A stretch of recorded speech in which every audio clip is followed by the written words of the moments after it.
حضرت لوط علیہ السلام حضرت ابراہیم علیہ السلام کے بھائی ہاران بن تاریخ کے بیٹے ہیں۔ آپ علیہ السلام نے حضرت ابراہیم علیہ السلام کی تمام باتوں اور دعوی نبوت کی تصدیق فرمائی۔ ہجرت: حضرت لوط علیہ السلام نے اول ہجرت حضرت ابراہیم علیہ السلام کے ساتھ بابل سے ہیران کی طرف کی، پھر وہاں سے مصر، جہاں حضرت سارہ رضی اللہ تعالی عنہا بھی ان کے ساتھ شامل ہو گئیں۔ اس کے بعد مصر سے فلسطین کی طرف ہجرت کی، جہاں ان کے ساتھ حضرت ہاجرہ رضی اللہ تعالی عنہا بھی آ گئیں۔ پھر اللہ تعالیٰ نے آپ علیہ السلام کو اہل متفقہ کی ہدایت کے لیے مبعوث فرمایا۔ اہل متفقہ 5 شہروں میں آباد تھے۔ ان میں سے ایک شہر کا نام سروم تھا، جو سب سے بڑا شہر تھا۔ باقی شہر آمورہ، دادمہ، سابورہ، سعودہ تھے۔ ہر شہر میں 1,00,000 نفوس آباد تھے۔ چنانچہ حضرت ابراہیم علیہ السلام کے شہر سے تقریباً 18 میل دور ایک شہر، جسے قرآن پاک میں المتفقہ سے تعبیر کیا گیا ہے، تبلیغ دینے کے لیے تشریف لے گئے۔ احوال قوم لوط: حضرت لوط علیہ السلام کی قوم مختلف برائیوں و فحاشی میں مبتلا تھی، جن میں لواطت، کبوتر بازی، سیٹی بجانا، سر راہ بیٹھ کر لوگوں سے استہزاء کرنا، چوری، ڈاکہ زنی، قتل و غارت گری، عورتوں کی طرح انگلیوں کے پوروے مہندی سے رنگنا، ایک دوسرے کی طرف پتھر اچھالنا، راستے سے گزرنے والوں کو تنگ کرنا، ان سے زبردستی بدفعلی کرنا، ایک دوسرے کے ساتھ ہاتھا پائی کرنا، مذاق میں ایک دوسرے کو تھپڑ مارنا، بیچ محفل میں لوگوں کے سامنے بلند آواز سے ریحی خارج کرنا، انگلیوں کے پٹاخے نکالنا، مزاح کے دوران لوگوں کے سامنے برہنہ ہو جانا یعنی شلوار اتار دینا، بطور مزاح ایک دوسرے کو گالی دینا، فحش کلامی کرنا، غرضے کی ان لغو و بیہودہ لچر عادات اور برائیوں کی ان میں کثرت پائی جاتی تھی۔ حضرت لوط علیہ السلام قوم کو برائیوں سے باز رہنے کی تلقین اور ترغیب فرماتے رہے، لیکن ان اوباش اور سرکش لوگوں پر حضرت لوط علیہ السلام کی نصیحت کا کوئی اثر نہ ہوا۔ وہ بدستور ان فحش حرکات میں مبتلا رہے، خصوصاً مردوں کے ساتھ بدفعلی پر مصر رہے، یہاں تک کہ عذاب الہی سے دوچار ہوئے۔ نہی عن المنکر: حضرت لوط علیہ السلام نے اپنی قوم کو ہر ممکن طریقے سے برائیوں سے دور رہنے کی تلقین فرمائی اور انہیں عذاب الہی سے ڈرایا، جیسا کہ قرآن حکیم میں مذکور ہوا۔ جب اس نے یعنی لوط علیہ السلام نے اپنی قوم کو کہا کہ تم بے شک بے حیائی کا کام کرتے ہو کہ تم سے پہلے دنیا بھر میں کسی نے نہ کیا، کیا تم مردوں سے بدفعلی کرتے ہو اور راہ مارتے ہو اور اپنی مجلس میں بری بات کرتے ہو؟ پارہ نمبر 20 سورہ العنکبوت آیت نمبر 28 میں یہ ذکر پاک موجود ہے۔ کیا تم بدفعلی کے لیے جاتے ہو مردوں کے پاس ساری مخلوق سے اور چھوڑ دیتے ہو جو پیدا کی ہے تمہارے لیے تمہارے رب نے، تمہاری بیویاں، بلکہ تم حد سے بڑھنے والے لوگ ہو۔ پارہ نمبر 19 سورہ الشورى آیت نمبر 3 اور اس کے پاس اس کی قوم دوڑتی آئی اور انہیں پہلے ہی برے کاموں کی عادت پڑی تھی۔ پارہ نمبر 11 سورہ ہود آیت نمبر 88-78 میں یہ ذکر موجود ہے۔ اور بے شک ڈرایا تھا انہیں لوط علیہ السلام نے ہماری پکڑ سے، لیکن جھگڑنے کے ان سے ڈرانے کے بارے میں جب قوم لوط کسی طور پر اپنی بدفعلی اور سرکشی سے باز نہ آئی تو اللہ عز و جل کے حکم سے عذاب کے فرشتے انسانی شکل میں حضرت لوط علیہ السلام کے گھر آئے۔ یہ وہی فرشتے تھے جو حضرت ابراہیم اور حضرت سارہ رضی اللہ تعالی عنہا کو حضرت اسحاق اور ان کے بعد حضرت یعقوب علیہ السلام کی بشارت دینے آئے تھے۔ قوم کو معلوم ہوا کہ حضرت لوط علیہ السلام کے گھر کچھ خوبصورت نوجوان مہمان آئے ہیں، تو وہ ان کی طرف آئے تاکہ ان سے برائی کا ارادہ کر سکیں، جیسا کہ قرآن حکیم میں مذکور ہوا۔ جب لوط علیہ السلام کے پاس ہمارے فرشتے آئے، اسے لوط کو ان کا غم ہوا اور ان کے سبب دل تنگ ہوا اور بولا یہ بڑی سختی کا دن ہے، اور اس کے پاس اس کی قوم دوڑتی ہوئی آئی اور انہیں پہلے ہی برے کاموں کی عادت پڑی تھی۔ کہا اے قوم، یہ میری قوم کی بیٹیاں ہیں، یہ تمہارے لیے ستھری ہیں، تو اللہ سے ڈرو اور مجھے میرے مہمانوں میں رسوا نہ کرو۔ کیا تم میں سے ایک آدمی بھی نیک چلن نہیں؟ بولے تمہیں معلوم ہے کہ تمہاری قوم کی بیٹیوں میں ہمارا کوئی حق نہیں، اور تم ضرور جانتے ہو جو ہماری خواہش ہے۔ بولے اے کاش مجھے تمہارے مقابل زور ہوتا، یعنی لوط علیہ السلام بولے اے کاش مجھے تمہارے مقابلے کے لیے زور ہوتا یا کسی مضبوط پائے کی پناہ لیتا۔ پارہ نمبر 12 سورہ ہود آیت نمبر 77 سے 80 تک میں ذکر موجود ہے۔ حضرت لوط علیہ السلام کی قوم کو ان مہمانوں کی خبر پہنچانے والی حضرت لوط علیہ السلام کی زوجہ تھی جس کا نام واہلہ تھا۔ یہ کافرہ تھی جو قوم کی برائی پر خوش ہوتی، وعدے کا پاس نہ کرتی اور اپنے نفاق کے سبب لوط علیہ السلام کے پاس آنے والے مہمانوں کے متعلق قوم کو مطلع کرتی، اس لیے قوم کے ساتھ یہ بھی عذاب الہی میں گرفتار ہوئی۔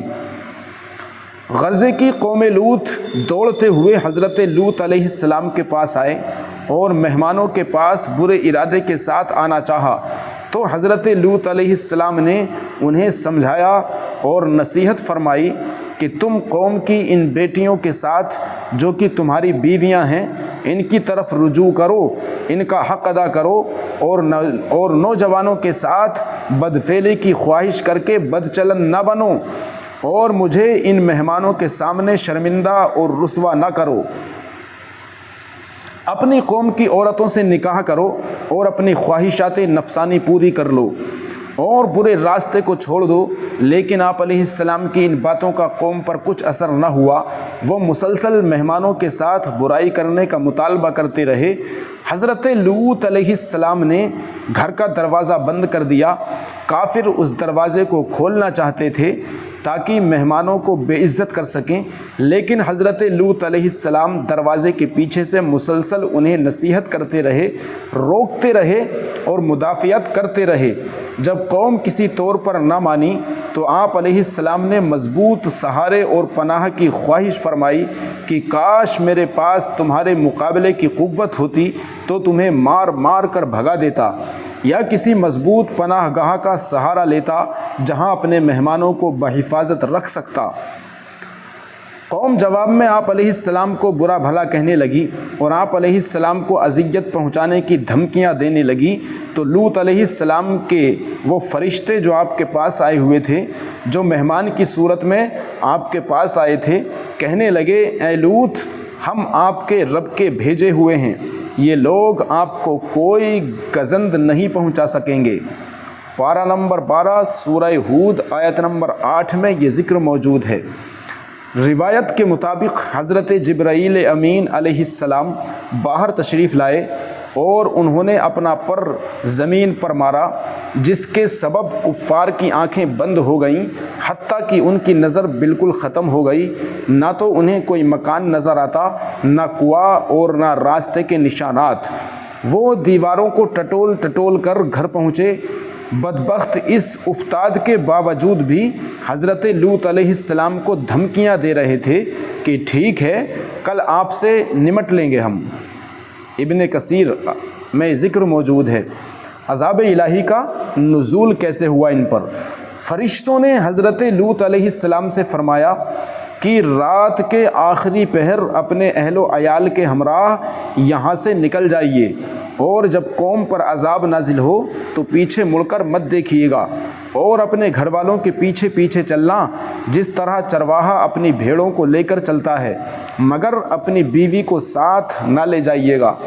چنانچہ لوط علیہ السلام اپنی 2 بیٹیوں کے ہمراہ شہر سے نکلے۔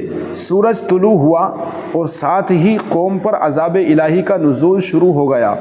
ابن کثیر میں ذکر موجود ہے، جیسا کہ قرآن حکیم میں مذکور ہوا اور بے شک ڈرایا تھا انہیں لوط علیہ السلام نے ہماری پکڑ سے، پس جھگڑنے لگے ان سے ڈرانے کے بارے میں، اور انہوں نے پھسلانا چاہا لوط کو اپنے مہمانوں سے، تو ہم نے میٹ دیا ان کی آنکھوں کو، لو اب چکھو میرے عذاب اور میرے ڈرانے کا مزہ۔ پس صبح سویرے ان پر ٹھہرنے والا عذاب نازل ہوا۔ پارہ نمبر 27 سورہ القمر آیت نمبر 36 سے 39 تک یہ ذکر موجود ہے۔ فرشتے بولے اے لوط ہم تمہارے رب کے بھیجے ہوئے ہیں، وہ تم تک نہیں پہنچ سکتے، تو اپنے گھر والوں کو راتوں رات لے جاؤ، اور تم میں کوئی پیٹھ پھیر کر نہ دیکھے سوائے تمہاری عورت کے، اسے بھی وہیں پہنچنا ہے، عذاب جو انہیں پہنچے گا، بے شک ان کا وعدہ صبح کے وقت ہے، کہا صبح قریب نہیں۔ پھر جب ہمارا حکم آیا تو ہم نے اس بستی کے اوپر کو اس کا نیچا کر دیا، اور اس پر کنکر اور پتھر لگاتار برسائے، جو نشان بن گئے تیرے رب کے پاس ہیں، اور وہ پھر کچھ ظالموں سے دور نہیں۔ اور ہم نے برسائی ان پر پتھروں کی بارش، پس بڑی تباہ کن تھی وہ بارش جو برسی ان پر جنہیں ڈرایا گیا، اور وہ باز نہیں آئے۔ اور لوط کی اوندھی بستی کو بھی پٹخ دیا، پس ان پر چھا گیا جو چھا گیا۔ بس اے سننے والے بتا تو اپنے رب کی کن کن نعمتوں کو جھٹلائے گا۔ پارہ نمبر 27 سورۃ النجم آیت نمبر 53 سے 55 کے اندر یہ ذکر موجود ہے۔ بس آ لیا ان کو ایک سخت کڑک نے جب سورج نکل رہا تھا، پس ہم نے ان کی بستی کو زیر و زبر کر دیا، اور ہم نے برسائے ان پر کنکر کے پتھر۔ بے شک اس واقعے میں عبرت کی نشانیاں ہیں غور و فکر کرنے والوں کے لیے، اور بے شک یہ بستی ایک آباد راستے پر واقع ہے، یقیناً اس میں نشانی ہے اہل ایمان کے لیے۔ پارہ نمبر 36 سورۃ الحجرات آیت نمبر 73 سے 77 تک یہ ذکر موجود ہے۔ غرضے کی جب قوم لوط پر عذاب نازل ہوا تو ان کی بستیاں زیر و زبر ہو گئیں، اور ان پر سخت پتھروں کی موسلا دھار بارش برسائی گئی کہ کسی کا نام و نشان باقی نہ رہا۔ لوط علیہ السلام سوائے اپنی زوجہ جو کہ کافرہ تھی کہ باقی گھر کے افراد کو رات کے وقت لے کر نکل گئے، اللہ تعالیٰ نے زمین کو لپیٹ دیا۔ اس طرح آپ علیہ السلام حضرت ابراہیم علیہ السلام کے پاس پہنچ گئے۔ پھر جبرائیل علیہ السلام نے ان کی تمام بستیوں کو اپنے اوپر اٹھایا، اور انہیں اتنا بلند کیا کہ آسمان والے ان کی بستیوں میں رہنے والے مرغوں کی آواز اور کتوں کی بھونک سن رہے تھے۔ پھر آپ نے ان کو پلٹ کر نیچے گرا دیا، اور اوپر سے پتھروں کی بارش برسا کر انہیں تباہ و برباد کر دیا۔ جو پتھر ان پر برسائے گئے تھے ان پر نشانات تھے جن کی وجہ سے وہ دوسرے پتھروں سے ممتاز تھے۔ ان پر خطوط تھے یا مہریں تھیں، یا ان پر ہر شخص کا نام لکھا گیا تھا جس کا نام جس پر لکھا گیا تھا، پھر اسی پر گرا اور وہ مر گیا۔ جیسا کہ قرآن حکیم میں مذکور ہوا، جن پر نشان لگے ہوئے تھے آپ کے رب کی طرف سے حد سے بڑھنے والوں کے لیے۔ پارہ نمبر 22 سورۃ الذاریات آیت نمبر 34 میں یہ ذکر موجود ہے۔ یہ بستیاں اس جگہ آباد تھیں جہاں آج کل بحر مردار یا بحر لوط ہے۔ اب بھی بحر لوط سے دھوئیں کے بادل اٹھتے رہتے ہیں اور کثرت سے زلزلے آتے رہتے ہیں۔ اللہ تعالیٰ نے اس علاقے میں اتنی گرمی پیدا فرما دی ہے کہ نہ تو اس علاقے کے پانی سے فائدہ اٹھایا جا سکتا ہے، اور نہ ہی ارد گرد کی دہکتی زمینوں سے کوئی فصل اگائی جا سکتی ہے۔ اس لیے یہ قوم آنے والوں کے لیے عبرت اور نصیحت اور اللہ کی قدرت پر نشانی بن گئی ہے۔ ضیاء القرآن ابن کثیر میں یہ ذکر موجود ہے۔ امید کرتا ہوں آپ کو واقعہ بہت پسند آیا ہوگا۔ ویڈیو پسند آئے تو ایک لائک اور اپنے دوستوں میں زیادہ سے زیادہ شیئر کر دیں، اور ہمارے چینل کو ایسی ہی ویڈیو کے لیے سبسکرائب ضرور کر لیں۔ السلام